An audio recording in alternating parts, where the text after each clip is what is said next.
Հայաստանները արդեն այլ հարցերի եք պատասխան ԵԱՏՄ-ում երեք հայտարարություն տարածվեց Հայաստանի վերաբերող եւ կարծեք ժամանակ տրվեց Հայաստանի իշխանություններին մինչեւ դեկտեմբերին ասեցին նորից անդրադառնան Հայաստանի թեմային նախ այս իրավիճակը ինչպես եք դուք բնութագրում ինչ գնահատական ունեք այս պահին Հայաստան ընտրության արժեքը կարելի ասել նաեւ փակուղու արժեքը Զելենսկի այցից հետո շատ տրամաբանական էր որ կլիներ հակազդեցություն Վերջի 8 տարիների ընթացքում այս իշխանությունը որևէ գործընկերային առևտրային հարաբերություն չի զարգացրել մի օրինակով մեր ամենալավ դաշնակից երկրներից մեկը Ֆրանսիան է, չէ՞։ Հայաստանից Ֆրանսիա արտանումը Փաշինյանի կառավարման ժամանակ 20% ընկել է։ Ինքը չեն աշխատում մարդիկ ռեալ դուք կարող եք տեսնել մարդիկ չեն աշխատում լավ ռիլեր են անում պատմում են ինչ որ Բախտի բերման հաջողությունների մասին պատմում են բյուջեից ոնց են փող ծախսել, դա հերոսություն չի բյուջեից փող ծախսելը։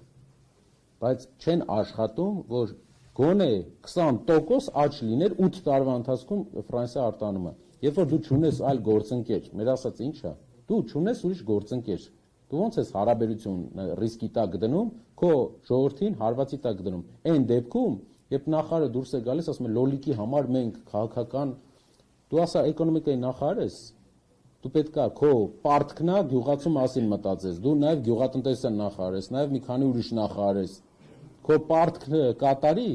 թող արտաքին գործերը զբաղվի արտաքին գործերի նախարարությամբ, առաջնահերթությամբ, եթե զբաղվում է։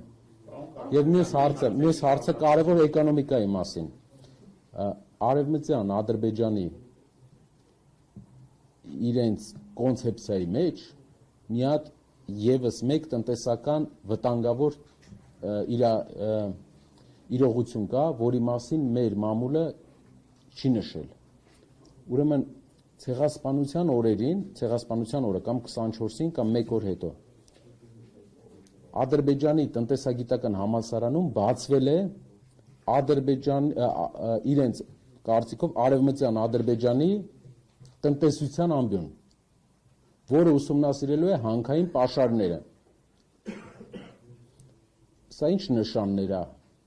Մարդը ասում է լոլիկով ես պետքա չզբաղվեմ կամ լոլիկի առաջնահերթություն վաղը կոնյակն ասելու, մյուս օրը ծիրանն ասելու, բա դու ինչով պետքա զբաղվես, չեմ հասկանում։ Դու ռիլ պետքա մենակ հանես մեր բյուջեից, մեր վճարած հարկերից ինչ ես անում։ Իրենք լուրջ գործով այսքան ժամանակ ես ռեալ չեմ տեսել որ զբաղվում։ Լսում եմ, իհարկե։